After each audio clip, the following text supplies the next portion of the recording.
ஒரு குழந்தைக்கு 28 நாளைக்கு மேல மலச்சிக்கல் இருக்குதுன்னா இதை நம்ம வந்து சிக்னிபிகண்ட் கான்ஸ்டிபேஷன் சொல்றோம். இது கண்டிப்பா வந்து மருத்துவ சிகிச்சை தேவைப்படும். ஒரு சில உணவுப் பொருள்களால நமக்கு இந்த மலச்சிக்கல் பிரச்சனை வரலாம். உதாரணத்துக்கு பசும்பால் ஒரு நாளைக்கு 3ல இருந்து 4 டைம் குடிக்கிறது. இந்த மலக்குடலும் நீர்ப்பையும் பக்கத்துல இருக்கும். ஸோ அந்த மலக்குடல்ல மலம் ரொம்ப தங்கும் போது அது வீங்கி பக்கத்துல இருக்கக்கூடிய நீர்ப்பையை அழுத்திக்கிட்டே இருக்கும். இதனால குழந்தைங்களுக்கு அடிக்கடி சொட்டு சொட்டா யூரின் போயிட்டே இருப்பாங்க. இப்படி ஹார்டான மோஷனை சில குழந்தைங்க பாஸ் பண்ணும்போது அது அந்த மலக்குடல்ல உள்ள தோலை அப்படி கிழிச்சுக்கிட்டே வரும். ஸோ இந்த மாதிரி கிழிச்சுக்கிட்டு மோஷன் போகும்போது அந்த மோஷன்ல பிளட் வரலாம். ஆனா 1 மாசத்தை தாண்டின தாய்ப்பால் குடிக்கக்கூடிய குழந்தைங்களுக்கு அந்த குழந்தையோட குடல் வந்து மெச்சூர் ஆயிரும். ஸோ ஒரு சில குழந்தைங்க ஒரு நாளைக்கு 5ல இருந்து 6 டைம் மோஷன் போவாங்க. ஒரு சில குழந்தைங்க 5ல இருந்து 6 நாளைக்கு ஒரு தடவை தான் மோஷன் போவாங்க. பப்பாளி விதையில கூட ஃபைபர் கண்டென்ட் அதிகமா இருக்கு. பப்பாளி விதையை நம்ம பவுடர் பண்ணி வச்சு அதை கூட நம்ம வாட்டர்ல மிக்ஸ் பண்ணி டெய்லி காலையில குழந்தைங்களுக்கு கொடுக்கலாம். வணக்கம். இன்னைக்கு நம்ம மலச்சிக்கல் பத்தி பார்க்க போறோம். சார், ஒரு பையன் டெய்லி மோஷன் போறான், ஆனா ரொம்ப கஷ்டப்பட்டு போறான், அது மலச்சிக்கலா? வணக்கம். ஸோ மலச்சிக்கல் அப்படிங்கிறது ரொம்பவே ஒரு காமனான ப்ராப்ளம். சில குழந்தைங்க டெய்லி மோஷன் போவாங்க, ஆனா ரொம்ப கஷ்டப்பட்டு போவாங்க. ஆனா சில குழந்தைங்க ஒரு நாள் விட்டு ஒரு நாள் மோஷன் போவாங்க, ஆனா ஃப்ரீயா தான் போவாங்க. பட் மலச்சிக்கல் அப்படின்னா என்னன்னு பாத்தீங்கன்னா, கஷ்டப்பட்டு குழந்தைங்க மோஷன் போறது, அப்படி போகக்கூடிய மோஷன் வந்து ரொம்ப ஹார்டா கல்லு மாதிரி போகிறது, வழக்கத்தை விட கம்மியா மோஷன் போறது. இதை தான் நம்ம வந்து மலச்சிக்கல்னு சொல்றோம். ஒரு குழந்தைக்கு 28 நாளைக்கு மேல மலச்சிக்கல் இருக்குதுன்னா இதை நம்ம வந்து சிக்னிபிகண்ட் கான்ஸ்டிபேஷன் சொல்றோம். இது கண்டிப்பா வந்து மருத்துவ சிகிச்சை தேவைப்படும். இந்த மலச்சிக்கலை ஆரம்பத்திலே நம்ம சரி பண்ணாமட்டோம்னா இது ஒரு லாங் டேர்ம் ப்ராப்ளமா குழந்தைங்களுக்கு மாறலாம். ஸோ மலச்சிக்கல் பிரச்சனையை பத்தி எல்லாருமே கண்டிப்பா தெரிஞ்சுக்கணும். சார், இந்த மலச்சிக்கலுக்கான காரணங்கள் என்னென்ன? ஸோ இந்த மலச்சிக்கல் பிரச்சனை எதனால வருதுன்னு பாத்தீங்கன்னா, நார்மலா குழந்தைங்களோட குடல்ல உருவாகக்கூடிய மோஷன் வந்து டைமுக்கு வெளியே வாஷ் ஆயிடும். ஒரு சில காரணங்களால மோஷன் வெளியே போகாம ரொம்ப நேரம் குடல்ல தங்க வேண்டிய நிலைமை வந்துச்சுன்னா நம்ம குடல் அதுல இருக்கக்கூடிய தண்ணியை ஃபுல்லும் உறிஞ்சி மோஷனை கல்லு மாதிரி மாத்திரும். இப்படி கல்லு மாதிரி மோஷனை குழந்தைங்க பாஸ் பண்ணும்போது அது குழந்தைங்களுக்கு வலியை உண்டாக்கும். அதனால குழந்தைங்க மோஷன் போறத ஹோல்டு பண்ண ஆரம்பிச்சிருவாங்க. ஸோ இதனால இன்னும் மலக்குடல்ல மலம் வந்து ஹார்டா மாறிட்டே இருக்கும். இது சைக்கிள் மாதிரி அதிகமாயிட்டே போகும். ஸோ டெய்லி மோஷன் போகக்கூடிய ஒரு குழந்தைக்கு இந்த மலச்சிக்கல் எப்போ ஸ்டார்ட் ஆகும் பார்த்தீங்கன்னா, மெயினா change in the routine. Daily motion போயிட்டு இருப்பான், ஒரு வெளியூர் போயிருப்பாங்க, ஒரு ட்ரெயின் டிராவல்ல இருப்பாங்க, குழந்தைங்க சரியா டாய்லெட் போயிருக்க மாட்டாங்க. ஸோ அந்த மாதிரி அவங்களோட ரொட்டீன் சேஞ்ச் ஆகும்போது மலக்குடல்ல ரொம்ப நேரம் மோஷன் தங்க வேண்டி இருக்கும், மோஷன் ஃபுல்லாக ஹார்ட் ஆயிரும். 2வது, காலையில் 8 மணிக்கு ஸ்கூல் இருக்கும், ஆனால் 7 மணிக்கு தான் எழுந்திருப்பாங்க. 7 மணிக்கு எழுப்பி அவனை அவசரமா ப்ரஷ் பண்ணி பாத்ரூம் போக வச்சு ஸ்கூலுக்கு கிளப்பி விடுவாங்க. அவன் ஒரு 10 நிமிஷம் தான் மோஷன் போயிருப்பான், அவனால கம்ப்ளீட்டா மோஷனை வெளியே தள்ளியிருக்க முடியாது. ஸோ இன்கம்ப்ளீட்டா மோஷன் போயிட்டு ஸ்கூலுக்கு போயிருப்பான், ரொம்ப நேரம் ஹோல்ட் பண்ணியிருப்பாங்க. அப்போ என்ன ஆகும்னா உள்ள இருக்கக்கூடிய மலம் வந்து ஹார்டா மாறலாம். இது இல்லாம ஒரு சில உணவுப் பொருள்களால நமக்கு இந்த மலச்சிக்கல் பிரச்சனை வரலாம். உதாரணத்துக்கு பசும்பால் ஒரு நாளைக்கு 3ல இருந்து 4 டைம் குடிக்கிறது. காலையில ஸ்கூலுக்கு போறதுக்கு முன்னாடி ஒரு தடவை, சாயங்காலம் வந்தவொடனே ஒரு தடவை, நைட்டு ஒரு தடவை, நைட் 2 மணிக்கு எந்திக்கும் போது ஒரு தடவை. இந்த மாதிரி அடிக்கடி பசும்பால் குடிக்கும் போது மலச்சிக்கல் பிரச்சனை வரலாம். டீ காஃபி குழந்தைங்களுக்கு அதிகமா சேர்க்கறதுனால மலச்சிக்கல் பிரச்சனை வரலாம். நார்ச்சத்து கம்மியான உணவுப் பொருட்கள், உதாரணத்துக்கு பிஸ்கட், சாக்லேட், கேக்ஸ், இப்போ வரக்கூடிய எல்லா ஜங்க் ஃபுட்ஸ், பீஸா, பாஸ்தா, இதெல்லாம் குழந்தைங்க அதிகமா சாப்பிட்றதுனாலையும் இந்த ஃபைபர் கண்டென்ட் கம்மியாகிறதுனால மலச்சிக்கல் பிரச்சனை வரலாம். 4வது, இன்டர் கரண்ட் இல்னஸ். நல்லா இருக்கக்கூடிய குழந்தைக்கு திடீர்னு ஒரு 3 நாளைக்கு சளி, இருமல், காய்ச்சல் வந்திருக்கும். அந்த நேரத்துல சரியா சாப்பிட்டுருக்க மாட்டான், சரியா தண்ணி குடிச்சிருக்க மாட்டான். ஸோ அந்த நேரத்துல குழந்தைங்களுக்கு மலச்சிக்கல் வந்து இது அப்படியே கண்டினியூ ஆகிறதுக்கான வாய்ப்புகள் இருக்கு. 5வது, போதுமான தண்ணீர் குடிக்காது. ஒரு குழந்தை 10 கிலோ வெயிட் இருக்காங்கன்னா ஒரு நாளைக்கு 1 லிட்டர் தண்ணி குடிக்கணும். 20 கிலோ குழந்தை ஒரு நாளைக்கு 1.5 லிட்டர் தண்ணி குடிக்கணும். ஸோ தண்ணி கம்மியா குடிக்கும் போது மோஷன் ஹார்ட் ஆகிறதுக்கான வாய்ப்புகள் அதிகமா இருக்கு. ஒரு சில மருந்துகளாலையும் நமக்கு வந்து மலச்சிக்கல் பிரச்சனை வரலாம். உதாரணத்துக்கு ஒரு சில சளி சிறப்புகளால வந்து மலச்சிக்கல் பிரச்சனை வரலாம். ஸோ இதுதான் வந்து 95% மலச்சிக்கலுக்கு முக்கியமான காரணம். இதை தான் நம்ம வந்து ஃபங்க்ஷனல் கான்ஸ்டிபேஷன் சொல்லுவோம். மீதம் இருக்க அந்த 5% மலச்சிக்கலுக்கு தான் மெடிக்கல் காரணங்களை சொல்லுவோம். உதாரணத்துக்கு தைராய்டு குறைபாடு, அப்புறம் ஸ்பைனா பைஃபிடாம்பாங்க, அதாவது முதுகு தண்டுல இருந்து வரக்கூடிய நரம்புகள் இருக்கக்கூடிய பிரச்சனையால மோஷன் போறதுல குறைபாடு உருவாகலாம். அதுக்கப்புறம் குடல் அடைப்பு ப்ராப்ளம், சில குழந்தைங்களாம் வாமிட் பண்ணிட்டே இருப்பாங்க. ஸோ குடல் அடைப்பு ப்ராப்ளம், இல்ல மலக்குடல் வந்து குறுகி இருந்தாலும் ஹிஸ்பங் டிசீஸ்ன்னு சொல்லுவாங்க, அந்த பிரச்சனையிலும் கூட நமக்கு வந்து இந்த மலச்சிக்கல் ப்ராப்ளம் வரலாம். பட் இது வந்து 5% தான். சார் மோஷன் போறப்ப பெயின் தவிர வேற என்னென்ன பிரச்சனைகள் வரலாம்? இந்த மலச்சிக்கல்ல முக்கியமான சிம்டம் என்னன்னு பாத்தீங்கன்னா பெயின்ஃபுல் டிஃபிகேஷன், அதாவது மோஷன் போகும்போது இந்த ஹார்டான மோஷன் போகும்போது சிவியரா பெயின் இருக்கும். ஸோ அதான் வந்து மோஸ்ட் காமன் சிம்டம். இது இல்லாம என்ன காரணமே தெரியாம அடிக்கடி குழந்தைங்களுக்கு வயிறு வலி வரலாம்.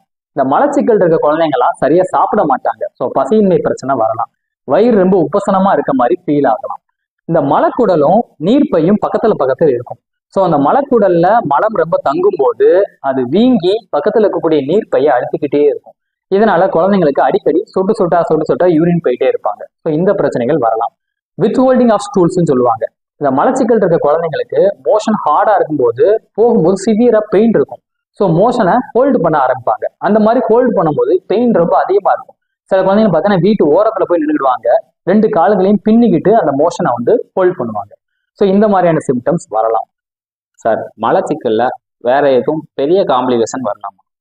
ஒரு சில டேஞ்சரஸ் காம்ப்ளிகேஷன்ஸும் இதுல வரலாம். மலச்சிக்கல் பிரச்சனை ரொம்ப நாள் இருக்கும்போது உள்ள இருக்கக்கூடிய மோஷன் வந்து ரொம்ப ஹார்டாகிட்டே இருக்கும். இப்படி ஹார்டான மோஷனை சில குழந்தைங்க பாஸ் பண்ணும்போது அது அந்த மலக்குடல்ல உள்ள தோலை அப்படி கிழிச்சுக்கிட்டே வரும்.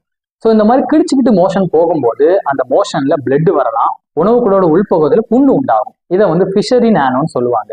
ஸோ இது ரொம்ப பெயினை உண்டாகும். அடுத்த டைம் குழந்தை மோஷன் போறதுக்கே பயப்படுவாங்க. ரெண்டாவது, நான் ஏற்கனவே சொல்லியிருந்தேன், மலக்குடலும் நீர்ப்பையும் பக்கத்துல இருக்கும். ஸோ இந்த கான்ஸ்டிபேஷன்னால மலக்குடல் விரிஞ்சி பக்கத்துல கூடிய யூரினரி பிளாடரை கம்ப்ரஸ் பண்ண ஆரம்பிக்கும் போது யூரின் சரியா வெளியே போகாம ஸ்டாக்னன்ட் ஆக ஆரம்பிக்கும், தேங்க ஆரம்பிக்கும். அந்த மாதிரி யூரின் அடிக்கடி தேங்கும் போது யூரினரி ட்ராக்ட் இன்ஃபெக்ஷன், அதாவது யூரின் இன்ஃபெக்ஷன் குழந்தைங்களுக்கு வரலாம். மூணாவது, இந்த மலச்சிக்கல் பிரச்சனையில ஒரு கட்டத்துக்கு மேல குழந்தையால வந்து மோஷனை ஹோல்ட் பண்ண முடியாது. ஸோ தன்னை அறியாமலேயே ஓவர்ஃப்ளோ இன்கான்டினன்ஸ் ஏற்பட்டு மோஷன் குழந்தையோட இன்னர்ஸ்லேயே நிறைய போயிடுவாங்க. ஸோ இதனால குழந்தைங்களுக்கு ஸ்கூல்ல பக்கத்துல குழந்தைங்க கிண்டல் அடிக்கலாம், கேலி செய்யலாம். இதனால குழந்தைங்களுக்கு சைக்கலாஜிக்கல் ப்ராப்ளம்ஸ் வரலாம். ஸோ இந்த மாதிரியான காம்ப்ளிகேஷன்லாம் இந்த மலச்சிக்கல்ல உண்டாகலாம். சார் ஒரு 3 மாச குழந்தை 5 நாளைக்கு ஒரு தடவை தான் மோஷன் போகுது, இது மலச்சிக்கலா? ஸோ நார்மலாவே குழந்தைங்க 1 மாசம் வரைக்கும் டெய்லி 2 டைமோ இல்லை டெய்லி 1 டைமோ மோஷன் போயிடுவாங்க. ஆனா 1 மாசத்தை தாண்டின தாய்ப்பால் குடிக்கக்கூடிய குழந்தைங்களுக்கு அந்த குழந்தையோட குடல் வந்து மெச்சூர் ஆயிடும். ஸோ குடிக்கக்கூடிய பால் ஃபுல்லையுமே வந்து அவங்களோட குடல் வந்து அப்சர்வ் பண்ண ஆரம்பிச்சிடும். ஸோ அதனால மோஷன் வந்து டெய்லி உற்பத்தி ஆகாது. ஸோ ஒரு சில குழந்தைங்க ஒரு நாளைக்கு 5-6 டைம் மோஷன் போவாங்க. ஒரு சில குழந்தைங்க 5-6 நாளைக்கு ஒரு தடவை தான் மோஷன் போவாங்க. ஸோ இது கம்ப்ளீட்லி நார்மல் தான். பட் குழந்தைக்கு வாமிட்டிங் இருக்கக்கூடாது, வெயிட் கெயின் நல்லா இருக்கணும், வயிறு ரொம்ப வீக்கா இருக்கக்கூடாது, குழந்தை நல்லா பால் குடிக்கணும். ரொம்ப முக்கியம், 6வது நாளுக்கு அப்புறம் போகக்கூடிய மோஷனோட கன்சிஸ்டன்சி நார்மலா இருக்கணும். அது வந்து பேஸ்ட் மாதிரி இருக்கணும். அதுவே வந்து ஆட்டுப்புழுக்க மாதிரியோ இல்லை ரொம்ப ஹார்டா இருந்தாலோ நம்ம கண்டிப்பா எவாலுவேட் பண்ணணும். சார் இந்த மலச்சிக்கலை எப்படி சரி பண்ணலாம்? ரைட், இந்த மலச்சிக்கலுக்கு முக்கியமான ட்ரீட்மெண்ட் என்னன்னு பார்த்தீங்கன்னா, ஃபர்ஸ்ட் டயட்ரி சேஞ்சஸ், 2வது லைஃப் ஸ்டைல் மாடிஃபிகேஷன், 3வது பாட்டி ட்ரைனிங். ஸோ ஃபர்ஸ்ட் வந்து டயட்ரி மாடிஃபிகேஷன். ஒரு சில உணவுப் பொருட்களை நம்ம அவாய்ட் பண்ணணும், ஒரு சில உணவுப் பொருட்களை நம்ம சேர்த்துக்கணும். நம்ம அவாய்ட் பண்ண வேண்டிய உணவுகள்ல முக்கியமான உணவு இந்த பால். அவாய்ட்னா நம்ம வந்து கம்ப்ளீட்டா அவாய்ட் பண்ண தேவையில்லை. ஒரு நாளைக்கு 2 டம்ளருக்கு மேல பால் குடிக்கிறத நம்ம அவாய்ட் பண்ணிக்கணும். டீ காஃபியை கம்ப்ளீட்டா நம்ம ஸ்டாப் பண்ணிடணும். ஜங்க் ஃபுட்ஸை அப்படியே நம்ம ஸ்டாப் பண்ணிடணும். உதாரணத்துக்கு பிஸ்கட், கேக், சாக்லேட்ஸ், பாஸ்தா, பீஸா இது எல்லாத்தையும் நம்ம குழந்தைங்களுக்கு வாங்கி தரதை அவாய்ட் பண்ணணும். முடிஞ்ச அளவுக்கு மைதா மாவை நம்ம அவாய்ட் பண்றது நல்லது. ஸோ எந்த உணவுப் பொருள் நம்ம சேர்த்துக்கணும்னு பார்த்தீங்கன்னா, நார்ச்சத்து அதிகமான உணவுப் பொருட்களை சேர்த்துக்கணும். பழங்கள்ல பார்த்தீங்கன்னா கொய்யாப்பழம், பப்பாளி, வாழைப்பழம், இது கண்டிப்பா நம்ம ஒரு நாளைக்கு ஒரு பழத்தை சேர்த்துக்கணும். வெஜிடபிள்ஸ்ல பார்த்தோம்னா வாரத்துக்கு 2 நாள் கட்டாயமா நம்ம கீரை சேர்த்துக்கணும். கேரட், பீன்ஸ், வெங்காயம் இந்த மாதிரியான மற்ற காய்கறிகளையும் நம்ம சாப்பாட்டுல அதிகமா சேர்த்துக்கணும். நைட் நேரத்துல உலர் திராட்சையை தண்ணியில ஊற வச்சு காலையில அந்த தண்ணியும் குடிக்கலாம். குழந்தைங்களுக்கு அந்த உலர் திராட்சையை மென்று சாப்பிடலாம். பப்பாளி விதையில கூட ஃபைபர் கண்டென்ட் அதிகமா இருக்கு. பப்பாளி விதையை நம்ம பவுடர் பண்ணி வச்சு அதை கூட நம்ம வாட்டர்ல மிக்ஸ் பண்ணி டெய்லி காலையில குழந்தைங்களுக்கு கொடுக்கலாம். ஸோ இந்த மாதிரி ஃபைபர் ரிச் உணவுகள் நம்ம குழந்தைக்கு கொடுக்கணும். தண்ணீரோட அளவு போதுமான அளவு குழந்தைங்க எடுத்துக்கணும். 2வது லைஃப் ஸ்டைல் மாடிஃபிகேஷன். ஸோ இந்த லைஃப் ஸ்டைல் மாடிஃபிகேஷன்ல குறிப்பா நம்ம மாற்ற வேண்டியது, குழந்தைங்க ஃபோன் பார்க்கறது, டிவி பார்க்கறத குறைக்கணும். காலையில ஸ்கூலுக்கு குழந்தைங்க போகணும்னா 2 மணி நேரத்துக்கு முன்னாடியே குழந்தைங்களை எழுப்பி விடணும். அவுட்டோர் ஆக்டிவிட்டிஸை நம்ம அதிகப்படுத்தணும். வெளியே மற்ற குழந்தைகளோட நம்ம விளையாட விடணும். ஸோ இந்த மாதிரியான ஒரு சில லைஃப் ஸ்டைல் மாடிஃபிகேஷன்ஸ் தான் நம்ம பண்ணணும். 3வது டாய்லெட் ட்ரைனிங். இந்த டாய்லெட் ட்ரைனிங்ல டெய்லி ஒரு குறிப்பிட்ட நேரத்துல ரொட்டீனா குழந்தைங்களை நம்ம மோஷன் போக வச்சு பழக்கணும். ஸோ இதை நம்ம கரெக்டா ஃபாலோ பண்ணாலே இந்த மலச்சிக்கல் பிரச்சனையை சரி பண்ணிடலாம். இது எதுலையுமே கண்ட்ரோல் ஆகலை அப்படின்னா கட்டாயமா பக்கத்துல இருக்கிற டாக்டரை கன்சல்ட் பண்ணி அதுக்கான மருந்துகளை நாம கண்டினியூ பண்ணிக்கலாம். சார் டாய்லெட் ட்ரைனிங் பத்தி கொஞ்சம் சொல்லுங்க சார். இந்த பாட்டி ட்ரைனிங் ஒவ்வொரு நாட்டுக்கும் ஒவ்வொரு மாதிரி மாறும். இப்போ மேலை நாடுகள்லாம் பார்த்தீங்கன்னா குழந்தை உட்கார ஆரம்பிச்ச உடனே டாய்லெட் ட்ரைனிங் ஆரம்பிச்சிருக்காங்க. 8 மாசம் 7 மாசத்துலேயே ஆரம்பிச்சிருக்காங்க. பட் இந்த டாய்லெட் ட்ரைனிங்கை வந்து குழந்தைங்க புரிஞ்சு அக்செப்ட் பண்ற வயசுல ஸ்டார்ட் பண்ணா ரொம்ப நல்லது. அட்லீஸ்ட் 2 இயர்ஸ்ல நம்ம கண்டிப்பா ஸ்டார்ட் பண்ணணும். ஸோ அந்த டாய்லெட் ட்ரைனிங்கை டெய்லி ஒரு குறிப்பிட்ட டயத்துல ரொட்டீனா நம்ம ஃபாலோ பண்ணணும். பெரிய குழந்தைங்களா இருந்தாங்கன்னா நம்ம வெஸ்டர்ன் டாய்லெட்லேயே ஃபாலோ பண்ணிக்கலாம். கொஞ்சம் சின்ன குழந்தைங்களா இருந்தாங்கன்னா இப்பெல்லாம் பிளாஸ்டிக் பார்ட்டிஸ் வெளியே அவைலபிளா இருக்கு. அதை வாங்கி குழந்தைங்களுக்கு நம்ம டாய்லெட் ட்ரைனிங் கொடுக்கலாம். இந்த வெஸ்டர்ன் டாய்லெட்ல உட்காரும் போது நம்மளுடைய அந்த சேக்ரம் கர்வேச்சர் மெயின்டைன் பண்றதுக்காக குழந்தைங்க காலுக்கு கீழே ஒரு ஸ்டாண்ட் வச்சு குழந்தைங்க காலை அதுக்கு மேல வச்சு நம்ம ட்ரைனிங் பண்ணணும். அப்பதான் அந்த மலச்சிக்கல் பிரச்சனை எல்லாம் வராம நம்ம தவிர்க்க முடியும். இதை விட ரொம்ப முக்கியமான விஷயம், 2 வயசு குழந்தை தன்னை அறியாம ட்ரெஸ்ல பாத்ரூம் போயிட்டாங்கன்னா அவங்கள நம்ம திட்டக்கூடாது. அவங்களை கொஞ்சம் கொஞ்சமா நம்ம வந்து சரி பாத்துக்கலாம், நம்ம வந்து இது ஈஸியா கத்துக்கலாம்னு சொல்லி அவங்களுக்கு வந்து பாசிட்டிவா வந்து நம்ம வந்து ரீஎன்ஃபோர்ஸ்மெண்ட் பண்ணணுமே தவிர அவங்கள திட்டுறதை நம்ம அவாய்ட் பண்ணிக்கணும். மலச்சிக்கல்ல எந்த பிரச்சனை இருந்தா உடனே டாக்டரை பார்க்கணும் சார். இந்த மலச்சிக்கல்ல ஒரு சில ரெட் ஃபிளாக் சைன்ஸ் இருக்கு. அதாவது இந்த பிரச்சனை வந்தா நம்ம இம்மிடியேட்டா டாக்டரை பார்க்கணும் அப்படிங்கக்கூடிய பிரச்சனைகள். முதல்ல குழந்தை பிறந்த 48 மணி நேரத்துக்குள்ள மோஷன் போயிடணும். பட் குழந்தை பிறந்து 48 மணி நேரத்துக்குள்ள மோஷன் போகலன்னா இம்மிடியேட்டா டாக்டரை கன்சல்ட் பண்ணணும். குழந்தை பிறந்த முதல் 1 மாசத்துல பெரும்பாலான குழந்தைங்களுக்கு இந்த மலச்சிக்கல் பிரச்சனை வராது. சப்போஸ் உங்க குழந்தைக்கு 1 மாசத்துக்கு முன்னாடியே மோஷன் கஷ்டப்பட்டு போகுது, ரொம்ப வந்து ஹார்டா போகுது அப்படின்னா இமிடியேட்டா நம்ம டாக்டரை செக் பண்ணணும். 3வது, இந்த மலச்சிக்கல் பிரச்சனையோட குழந்தைக்கு வயிறு ரொம்ப வீக்கமா இருக்கு, வாமிட் பண்ணிக்கிட்டே இருக்காங்க, அதுவும் பார்த்தீங்கன்னா பச்சை கலர்ல வாமிட் பண்ணிட்டே இருக்கிறாங்க அப்படின்னா குடல் அடைப்பு இருப்பதற்கான வாய்ப்பு ரொம்ப அதிகம். அதுக்கும் நம்ம கண்டிப்பா டாக்டர் செக் பண்ணணும். 4வது, குழந்தைங்களுக்கு இந்த மலச்சிக்கல் பிரச்சனை இருந்துகிட்டே இருக்கு, வெயிட் சரியா கூட மாட்டுது அப்படின்னாலும் நம்ம கட்டாயமா டாக்டரை பார்க்கணும். இந்த மலச்சிக்கல் பிரச்சனையோட குழந்தை கழுத்துல வந்து கட்டி மாதிரி இருக்குது, குழந்தை நிக்கிறது நடக்கிறதெல்லாம் லேட்டா இருக்குது, இது இல்லாம குழந்தைங்க வந்து வெயிட் ரொம்ப அதிகமா போடுறாங்க அப்படின்னா தைராய்டு சம்பந்தப்பட்ட குறைபாடு இருக்கான்னு குழந்தைங்க செக் பண்ணணும். குழந்தையோட முதுகு பகுதியில அடிப்பகுதியில வந்து டஃப் ஹேர், அதாவது முடி வந்து கொஞ்சம் அதிகமா காணப்படும். ஸோ இந்த மாதிரி இருந்தாலும் நம்ம இமிடியேட்டா நம்ம டாக்டரை செக் பண்ணி பார்க்கணும். இந்த மலச்சிக்கல் பிரச்சனை ரொம்ப நாள் இருந்து மோஷன் போறப்ப பிளட் மிக்ஸ் ஆகி போகுது, இல்ல குழந்தைங்க ரொம்ப பயப்படுறாங்க அப்படின்னாலும் நம்ம இமிடியேட்டா டாக்டரை செக் பண்ணணும். ஸோ இதெல்லாம் தான் ரெட் ஃபிளாக் சைன்ஸ்.